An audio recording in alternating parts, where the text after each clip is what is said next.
before you can think outside the box, you have to learn to think inside the box. Mm. And you have to embrace limitations if you want to break limitations. And I think some people only dream of life outside of a box, so they never learn to live in the box. Welcome to Navigation and Discovery with Cameron Singh. On today's episode, we're going to be talking to Eric Petree, and I'm going to be discussing his book called Limitless, Defy The Ordinary. We're going to be unpacking what it means to truly live a limitless life. And to tell you a little bit about Eric, Eric Petree is a pastor, lead pastor of Citygate Church, and you're going to learn so much about his story and why he even wrote a book on truly living a limitless life. So I really hope that you enjoy this episode, and at the end, he is going to provide you a special offer. That special offer is in the podcast description, but I'm going to talk about it a little bit more at the end of this interview. So I hope you enjoy. Well, Pastor Eric, welcome to the podcast. Really excited to have you on. Cameron, I'm thrilled to be here. I count it a great honor. You're a great man, love what you're doing, and so just excited to be here with you today. Awesome, and thank you for doing this as well. Well, I read your book some time ago, Limitless, and it was so awesome meeting you a few months ago when we went out to the Caribbean to spend some time with other pastors and Dr. Sam Chand.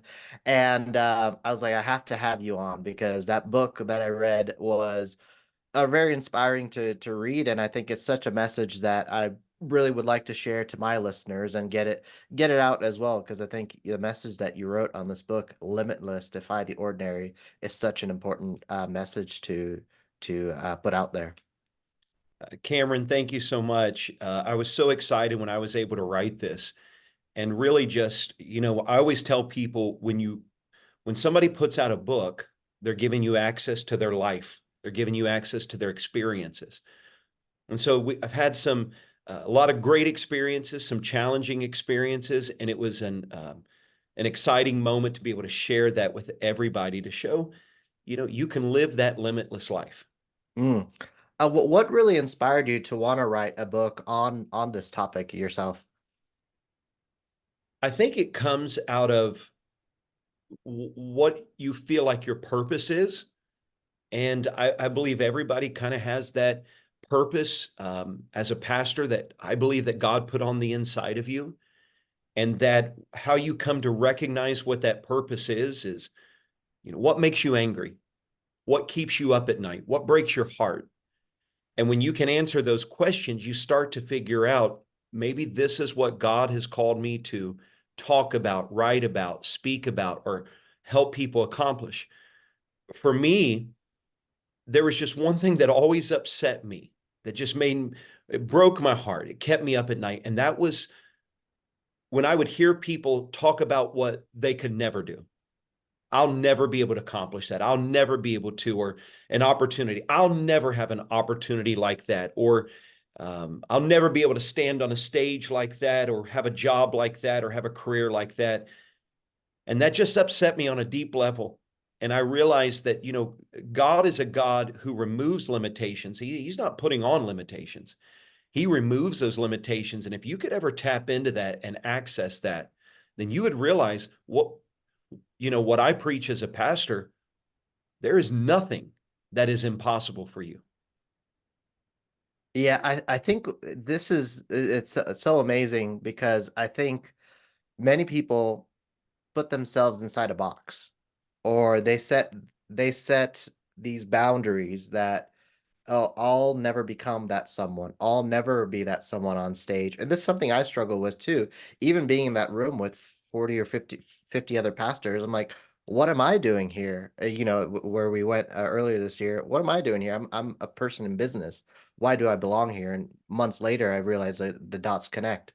But I feel like a lot of people box themselves and saying, "Oh, I want to play it safe and just do this for the rest of my life," but not realizing that they're destined for more, they're called for more, that they have a higher purpose.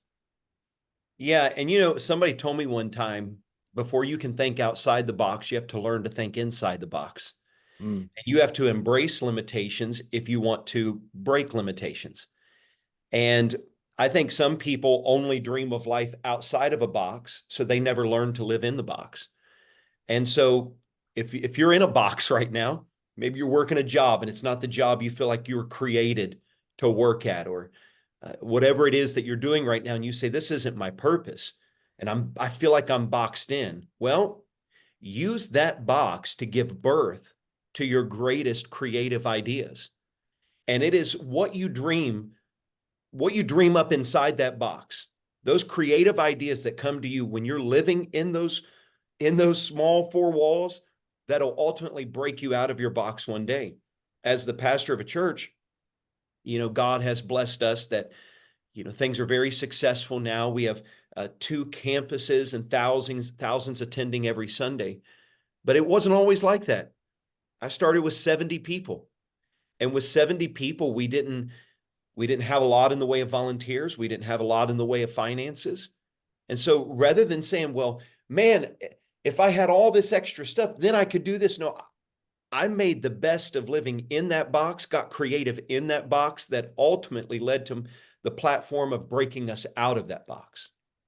I like what you said there, because I think when you start small, I think it's very important to be gracious for when you are at that 70, when you have 70 in your church, when you start small, because I just listened to the sermon over the weekend. It was, God has to trust you with the small things in order to trust you with the larger things. That there's the famous uh, verse Jesus spoke. He said, if you're faithful over the little things, God will Yes. make you ruler over many things. Yeah. And there's another translation. I love this translation. It actually says, if you're faithful in the smalls, God will trust you with the bigs. Mm. And what it means is, if you actually think about that verse, did you ever hear that story, Cameron, about the man who collected pennies? And he would go downstairs in his basement, whatever change he had in his pocket, he would just throw it in this empty bathtub.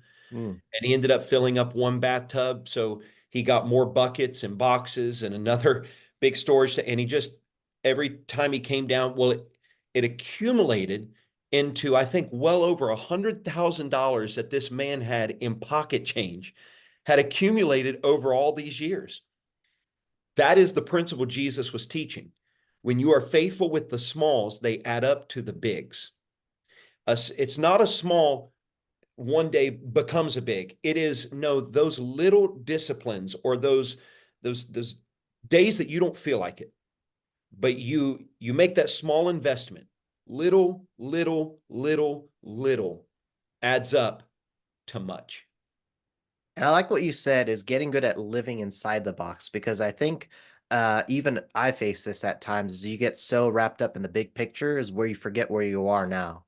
You forget to invest where you are now and get good and strive for excellence in your box. Because I think if you're not getting good or doing well or excelling in the box, then you're never going to go and live that limitless life, because you have not been great inside the box that you're living in today. Cameron, I don't know if you had this experience that I had when I was a kid, but I'm a child of the 80s. I grew up in the 80s, the greatest generation, the greatest decade in human history, 1980s. And technology was just coming to the forefront. At-home video game systems were just becoming a thing with Atari, and then later on in the 80s, Nintendo. That, the greatest thing that we could get as a kid was a box. Yeah. If our parents ordered a piece of furniture and it came in a giant box, and they said, hey, do you want to play in this box? That was the rest of our day. We could find so much to do inside that box. We'd cut windows. I built a rocket out of one day, and I was taking that rocket to the moon. That's how I'm saying, use your box. You can get so creative. And I think sometimes here's what I've even noticed pastoring a church. As you grow, you're able to contract more, Mm. purchase more. You're able to spend money to to buy this technology or spend money to buy this room or whatever needs whatever you need to fill that room. And what I've noticed with increase comes a decrease in creativity. And it seems you see this happen with companies all the time. When they're a startup, they're creative. They take risks. They believe anything is possible. As that company grows and becomes more productive, more established, and more profitable, they stop taking risks. They stop introducing new products. They stop dreaming and being creative. And that's where I'm saying that if you feel like your life is in a small place, if you feel like your life is in a box, those are the moments that you are the most creative. Your dreams are the most vivid and vibrant. You can accomplish so much in those small seasons. That's why I'm saying that even if you're closed in those four walls, you're still limitless. Your dreams, your creativity, they're limitless, but it takes those moments to bring it out of you. Mm. And I think it's also, as the second part of your book title is, Defying the Ordinary. I think that's key to living that limitless life, is doing what's not the norm, going against the grain, and seeing, oh, how can I get better, or how can my church get better? How can my organization get better? How can my family get better? How can I be a better father, or whatever that might look like? But like continuously defying the ordinary. I love Pastor Benny Tate wrote this book called Defy the Odds, and he talks about how you just want to continue to defy the odds, go against the norm, because that's what really can unlock so many opportunities for you to live that limitless life. I remember one of the first things that I was told when I was becoming a pastor, many people kept telling me, if you do this, people will leave. If you do this, people are going to leave your church. And they were constantly putting on these limits of fear, fear, because it is ordinary that you try something new, everybody leaves. And I said, you know what? I'm going to defy the ordinary. I'm going to allow God through me to create something that people don't make excuses to stay away from. They make excuses to get to. And too many people are going with the flow today. Cameron, I just read an interesting story. I don't know if you read this. It was a man by the name of Mel Fisher. And if your listeners want, they can go look him up. And this man was a treasure hunter. And he specifically searched out treasures that were lost in the ocean, from when there was all these, shipping vessels in the oceans, the 1500s. And there was this one he kept his eye on. It was a Spanish galleon, and it had sank, and it was loaded with treasure. He searched for 27 years. And do you know what he said every morning for 27 years? Today's the day. Today's the day. He woke up every day for 27 years saying, today's the day. I'm going to find the treasure today. Well, it took him 27 years. Guess what? He found the treasure. It was worth almost $500 million, that one find. He's found more since then. This man set out into the currents with a destination in mind. Here's where I'm going to search today. Here's where I'm going to search tomorrow. Here's where I'm going to search next week until I find that treasure.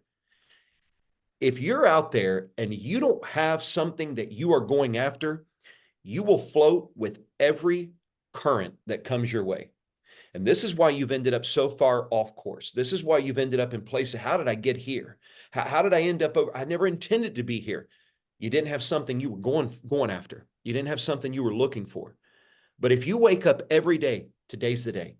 Today's the day. I'm going to find that treasure today. It might take time. It might take years. It took Mel 27 years, but he can say, I found it. I think one of the challenges that I see people have, and I've experienced this as well. I think it has a lot to do with mindset as well, and really the voices that might be around us, or the people around us, the influences that might say you're not good enough, even that inner voice, right? Is you're not worthy enough to even defy the ordinary, or even do more, or be more, or be on that platform. How does one, or the listeners that are out there, how do you shift that mindset and like block out all that negativity that is limiting you? Cameron, that's a great question. Um, I heard someone say, my greatest enemy is my inner me. Mm, My greatest enemy is my inner me. And that voice is so loud. And you and I both heard someone talk about the power of a voice and how that voice can get in your mind and how that voice can get in you, and it can alter your life. That through the power of a voice, it can hold you back. A voice can take you back. One voice can push you forward. One simple voice on the inside of you um, can take you to heights you never even dreamed possible. What you have to learn to do is you have to discern what voice is trying to take you down and which voice is trying to lift you up, mm, and choose your voice. I don't have to listen to every voice. Think of you know, nobody listens to the radio anymore, but we used to have radios in our car. And if we didn't like the program, what did we do? We turned the dial and we found another station. And we kept searching until we found what we wanted to hear. And that's what I would encourage somebody to do. Go old school. Just envision your mind as a radio. And if you don't like what you're hearing, change the channel. Get a channel that's saying, get a channel that's saying what you know to be true. Because mm, here's what I've learned about those voices that talk us down, the voices that talk us out of, the voices that say we can't or it's impossible. The truth is we don't believe them. That's why we're troubled by them when they come. But when the voice of truth comes, when that voice that you know to be the truth speaks on the inside of you, tune into that voice. Say, oh, that's the station I like. And don't change. We used to say it like this: don't touch that dial. When you find that voice of truth, when you find that voice saying, you can do this, you are more than a conqueror, you are more than able, nothing is impossible for you. When that voice starts speaking, don't touch that dial. Listen to that voice. But you've got to, I like this. This just came to me, Cameron. You've got a choice in the voice. You have mm, a choice in the voice. You don't like the voice, make a choice to change the channel. mm-hmm. I think a lot of with the voices is like the people you surround yourself with. Are you surrounding yourself with people with that are lifting you up or bringing you down? Are you surrounding yourself with people that are um encouraging you to move forward in that limitless life, encouraging you, like mentors, whatever that might look like? Or are they putting down your ideas? Are they putting down, or they don't believe that you can do more? I think that's a big one. So, with the people you keep around you, you need people who are honest, people who are open, and people who are trustworthy. Keep those people around you. You don't want people to say things that aren't true, Mm, but surround yourself with people that are honest, open, and trustworthy, and that you give them that space that they can be honest, open, and trustworthy. And the word trustworthy, we use that word a lot. Just reverse it: worthy of trust. So if I'm going to give you the space to speak into my life, are you worthy of my trust? Because if I'm going to let you speak into my life, your voice is going to affect me. All voices do. So if your voice is going to impact my life, do I trust your voice? Now, if I trust your voice, then I'm going to give you that space to speak. And most of the time, those people, they are going to speak encouragement. They are going to build you up. If you get off the rails, they're going to tell you the truth. Hey, you're missing a little bit. You need to make this adjustment. Get back. Something's distracted you. Something's got you off your game. You need those honest, open, trustworthy voices that will speak and say, it's time to get back on course. And when you're on course, they'll encourage you along the way. Those are so valuable. I've always been blessed with them. I've always had people. I can think of one gentleman, excuse me, I can think of one gentleman in my life who refuses to let me settle for anything. The moment I even start to slow down, he'll look at me and say, "You're settling, aren't you? Don't you settle. You're a pioneer. You get out there. Don't you let anyone tell you can't." Yes, I need those voices in my life, but he is also the one individual in my life who can tell me when I'm missing it. And he is worthy of my trust because he's honest, he's open, he's worthy of my trust, he's trustworthy, so that when he speaks correction, I receive it the same way as when he speaks encouragement. Mm. Yeah, that's so good. How's your journey been in terms of like living that limitless life? Like, what challenges did you have throughout your journey so far in truly, defying the ordinary and living that limitless life? I heard someone say if you talk to someone successful and ask them how they became successful, they'll never tell you about their successes. They'll tell you about their failures, Mm. and they'll tell you about their challenges, their setbacks. And my life's full of them, just like everybody else's. You know, I for us, it was the miracle of a physical healing for our daughter. And I talk about this in detail in the book. And I talk about how Kim and I had, we'd been married. We hadn't been married a year yet. I think we'd been married about 10 months. And so we find out Kim's pregnant. And we're so excited. And I was excited. And I was hoping for a boy because I didn't know what to do with a girl. And I knew a boy, you just throw footballs at his head all day, and that's good. A little girl, we're talking Barbie, tea time. I don't know, but we found out it was a girl, and I was over the moon excited. Mm.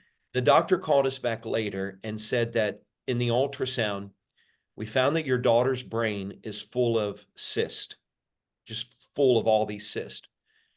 And Kim, I'll never forget, she's crying on the phone. She said, "Well, what does that mean?" And the doctor said, "Well, if she's born, she'll have no quality of life. She'll be born severely Down syndrome." And Kim said, "Well, what should we do?" And the doctor said, "We need to terminate this pregnancy." Well, that wasn't an option for us, but prayer was. And in those moments, those are the moments that limits can become your liability. And if you're not careful, limits can keep you from a miracle. Mm. And I had to, at that moment, push past every limitation. My mind was screaming at me. The voice of the doctor screaming, the facts were screaming at me. This is a reality with your daughter. What am I going to do? Well, I prayed because there is one thing in your life that has no limitations, and that's a prayer. A prayer can go through a prison wall. A prayer can go into a hospital. A prayer can go around to the other side of the world. A prayer can leave your mouth and go into heaven. That's the power of a prayer. It is without limitations. So that's all I could do was pray. And I prayed and I asked God for a miracle. And it was about 2 months later, we went back for another ultrasound.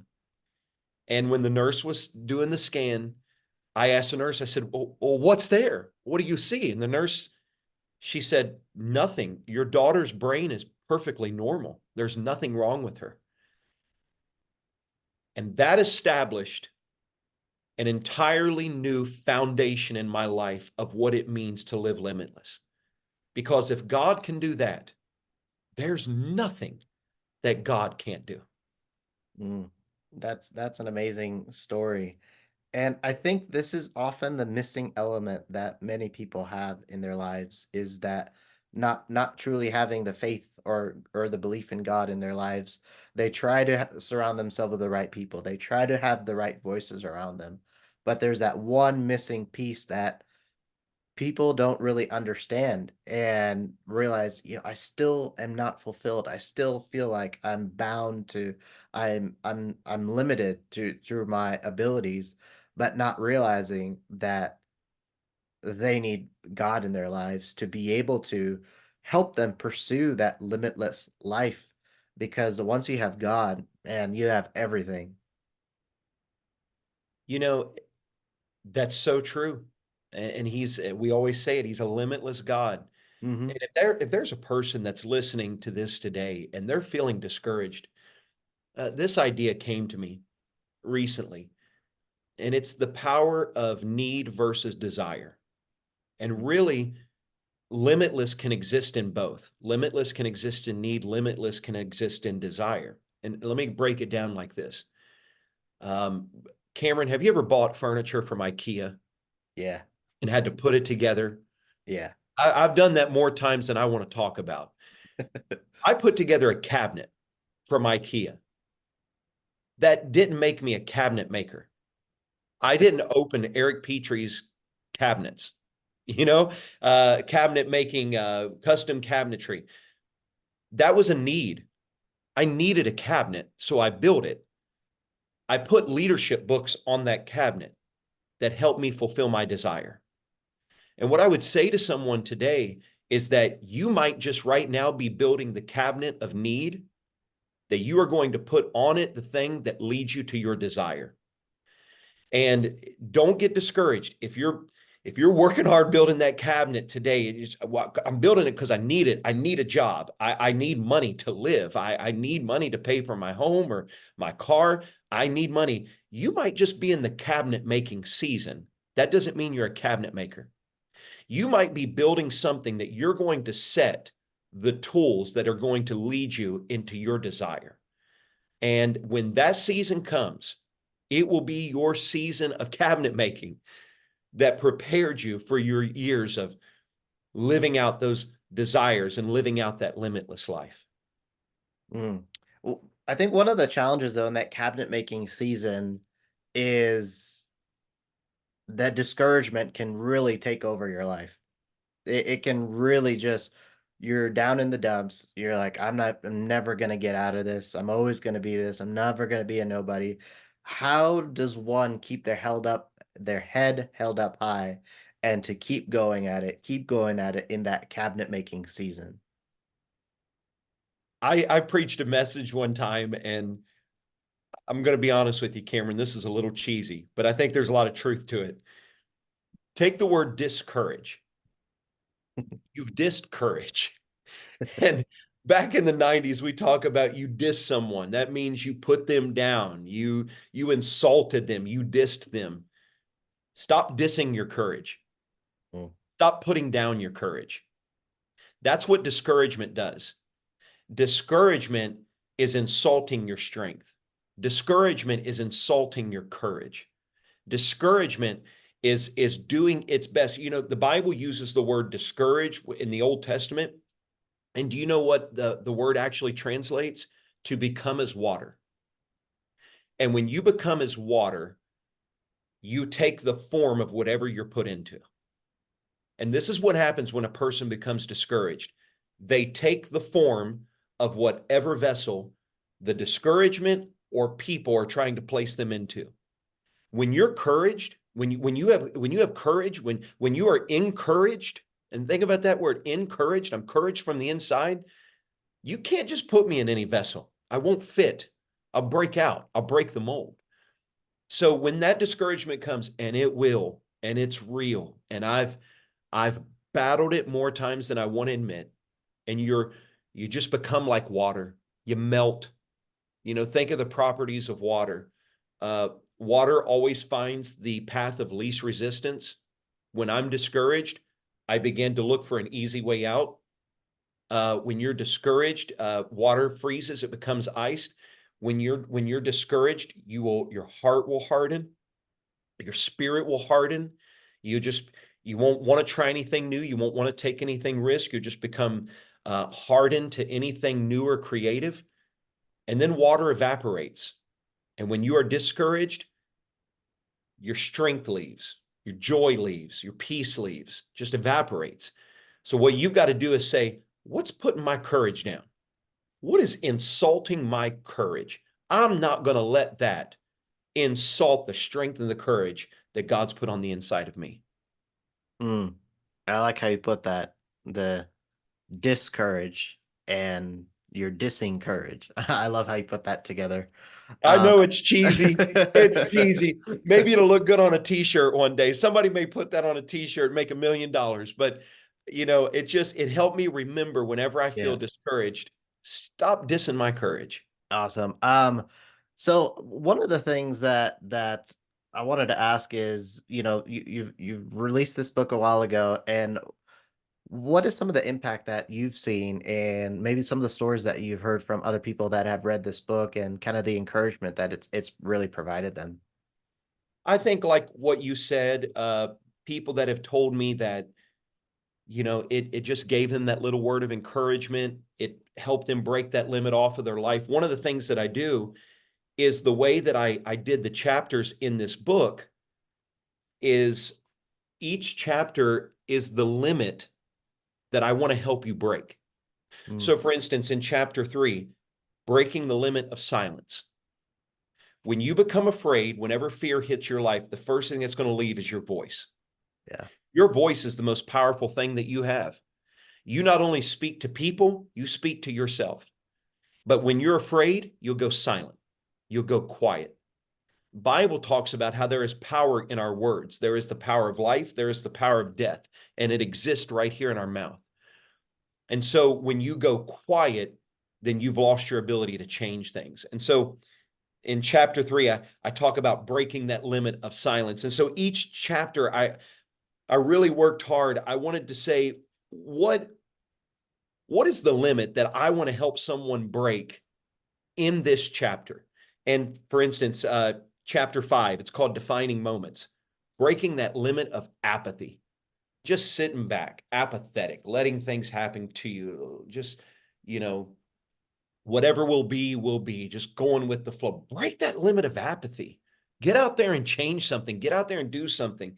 And another thing, and maybe you noticed this, Cameron, I put at the end of each chapter is I always put a big idea because I want someone to have something they can grab a hold of. And then I put a prayer because I told you the prayer is the most limitless thing in your life. Yeah. So I gave you a prayer that you could pray to help you break that limitation. What do you really hope that readers truly get out of this book, and how do you really envision it like impacting their lives? And why should they get a copy of it, of course? Whenever you buy a book, you're getting access to that person's life, their experience. It took their life to write this. Mm, It took painful moments, difficult moments. But you get to see as you read that, if it happened for them, it can happen for you. mm, And this book was so important. I wanted to get this in everyone's hand that I could. And you can order it at Limitless Book Offer, limitlessbookoffer.com. It's easy to remember, limitlessbookoffer.com.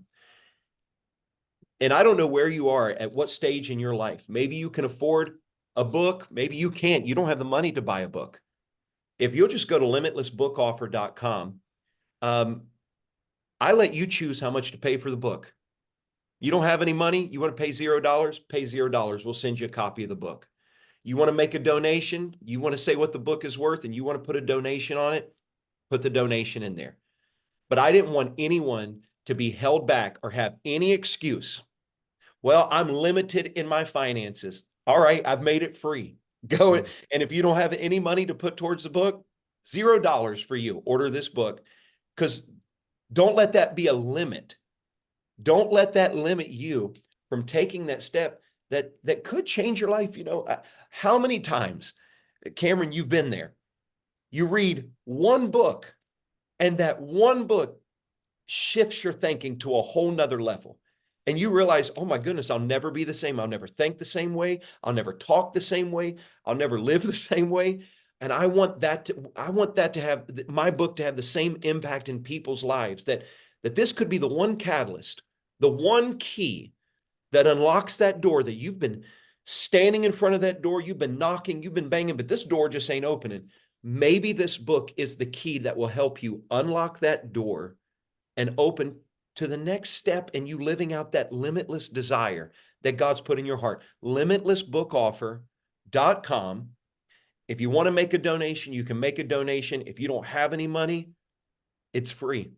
So don't let that limit you. Go get it right now. Mm. Actually, as you were mentioning that, something just came to mind because I remember reading your book where I used to live. I don't have the book on me because it's in my bookshelf in Chicago. Um, but I remember reading your book when I was in Chicago, and all I remember was your picture on the book. But I realized it was an impactful book, and then I showed up in where the conference we went to, and I'm like, I saw you. I'm like, I was like, this guy looks so familiar. And then I asked someone at my How about table, that? I was like, who is this guy? And it's like, oh yeah, it's Pastor Eric. And I didn't realize the impact your book had because it took me, now that you mentioned the chapter on voices, it took me 8 months to build the courage to start this podcast. Wow. It took me 8 months of just marinating on it. So much doubt I had on this podcast. Like, what are people gonna say? Is my voice worthy? And your writing was one of the instrumental moments to help me Oh, really encourage that along with other voices as well. But I realized that, like, how everything sort of came together. It's really been an encouragement to my life. And I mean, starting a podcast is just one thing, but just having that courage to be like, okay, my voice is valuable and I should do this. Cameron, you're so kind. Mm. Thank you so much, man. You just encouraged me. Thank you. I went through so many steps to even decide whether or not it was, worth it to write a book. Yeah, And so thank you. You've yeah. encouraged me today, man. That means a lot. I really Mm. appreciate that. Awesome. And I hope it has the same impact in other people's lives. And so that's why I wanted no limits. Hmm. No limits. Don't let anything limit you from getting this book, limitlessbookoffer.com. Awesome. And for those listening, that link is in the podcast description on whichever platform you're listening on, so you can get your copy there. Eric, it's been really a great conversation. But before we go, I have some rapid fire questions, some fun questions, just Let's to do it. our listeners get to know you a bit more. So, one of the first things I had is, how do you how do you develop yourself and get better both personally and professionally? I think kind of what a lot of things that most people are probably doing, listening to podcasts, reading books, audiobooks are a huge thing if you're on the move and just download an audiobook and listen to it as you go.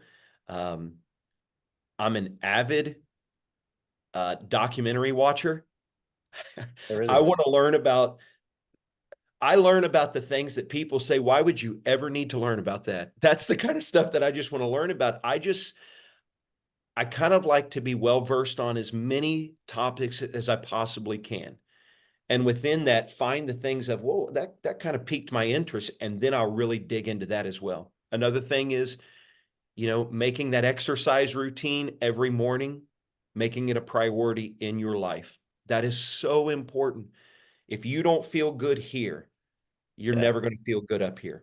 Mm. If your body doesn't feel good, it's going to be a real challenge for your mind to feel good.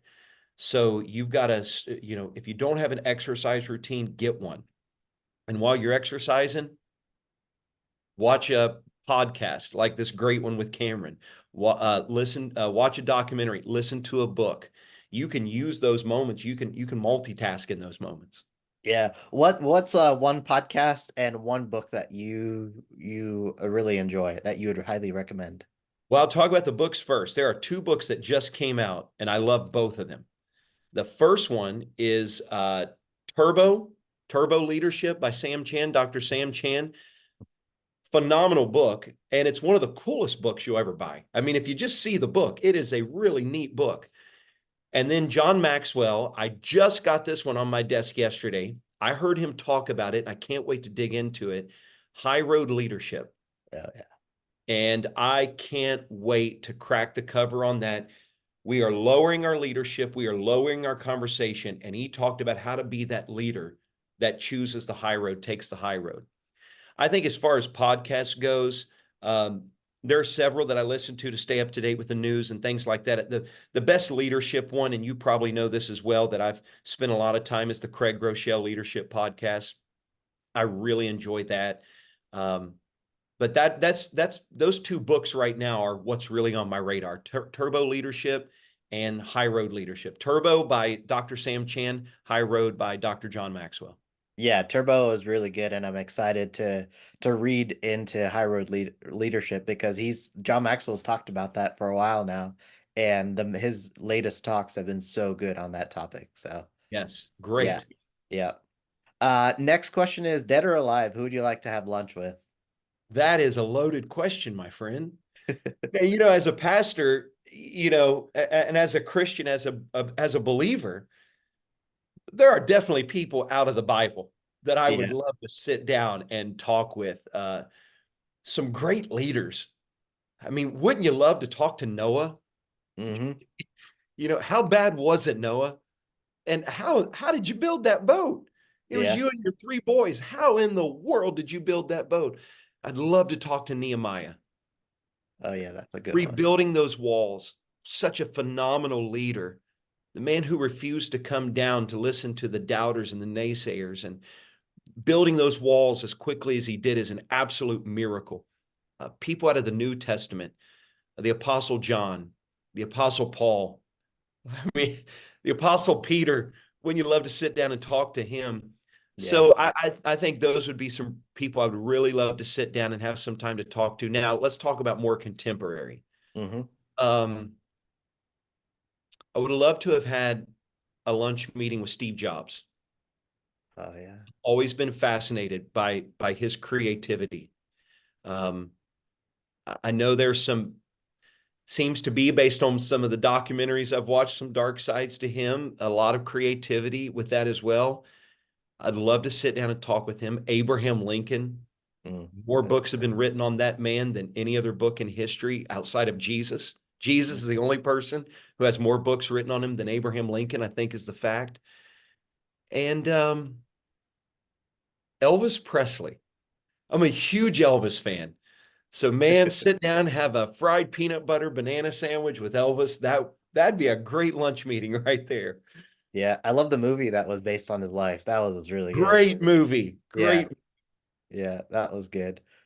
Next question is, what is one bucket list item that you would like to do next?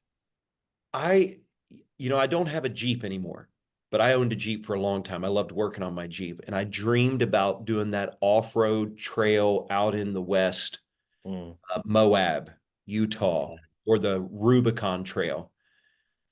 That would definitely be on my bucket list. Even though I don't own a Jeep anymore, I've always dreamed of being able to go out and do that. And we have a little boy now, he's 5 years old. And so one day being able to go out and sleep outside, in a place like that with him, definite bucket list. Mm. Awesome. And then there's some places I'd like to go. I'm sure you too. Maybe you've already been there, Cameron. You're a world traveler, not me. But I would love to, my wife would love to see Paris. I think that'd be neat. Italy, love to see Italy and places like that. So I think for me, my bucket list items would be places. Mm. Cool, cool. And then final question is, what is the best words of advice or words of wisdom that you've received so far? I've got to sit down with some very influential leaders. And I've asked them this question a couple times. I've asked them, if you could go back and tell yourself one thing, knowing what you know now, what would you tell yourself? And every answer has been so powerful. I think Pastor Tommy Barnett, his was unbelievable. This man has done so much. And if you know anything about his story, he's done so much. Dream Center, Los Angeles, Dream Center, Phoenix. He was the one that gave birth to all those things. And after all he's done, he said, if I had it to do over, I would dream bigger dreams and take bigger risks. And I looked at him and went, I'm sorry, what? No one has done as much as Tommy Barnett. You're one of the most influential pastors that's ever lived. Mm-hmm. He said, I would dream bigger dreams and take bigger risks. And that's fueled me. That has fueled me as a leader, as a pastor, as a father, as a husband. Dream bigger dreams. Take bigger risks. Mm, awesome. Well, Pastor Eric, I'll give you the last word, final encouragement to our listeners as we close. Thank you, Cameron. I've enjoyed this so much today. I really have. And I honor you and I honor your step of faith. And you took a big risk in starting this podcast. And so I honor you for having the courage to do that. You didn't let discouragement come in. You stepped out. You dreamed a big dream. You took a big risk. And now so many lives are being touched and encouraged and impacted by your step of faith. And I would say to somebody listening today, exactly what Mel Fisher said. Today's the day. Today's the day. I don't know what you're dreaming about or what you believe is going to happen, what you believe is in your future, but just wake up tomorrow. If you want to start tomorrow. You can still even do it today and start saying, today's the day. That dream's going to become a reality. That vision, I'm going to see it manifest in my life. Today is the day that I find that treasure. Well, thank you so much for tuning in to this episode of Navigation and Discovery with Cameron Singh. I really hope that you enjoyed this interview with Pastor Eric and getting to know him. And I have some amazing news for you that Eric is offering the book for free. He wants this book to get in your hands because he truly believes in this message and wants to get it to as many people as he can. And if you are wanting to donate to him, to the book, you can also do that as well. You can find the link in the podcast description on whichever platform you're listening on, or also if you're watching on YouTube, the link is there, and you can go and get your free copy of Limitless, Defy The Ordinary. Again, I thank you, Pastor Eric, for this offer and extending this to our listeners. And thank you again for tuning in to this episode of Navigation and Discovery with Cameron Singh. Feel free to like, share, and subscribe. Send this to someone who you think that needs to hear this podcast, or share this with someone. And go back and listen to some of the previous episodes. We've had so many guests, a variety of different topics, a variety of different stories and backgrounds. And that's truly the heart of this podcast. And thank you again for tuning in, and I will catch you again for another brand new episode next Tuesday for another amazing guest. Thank you again, and have a great week.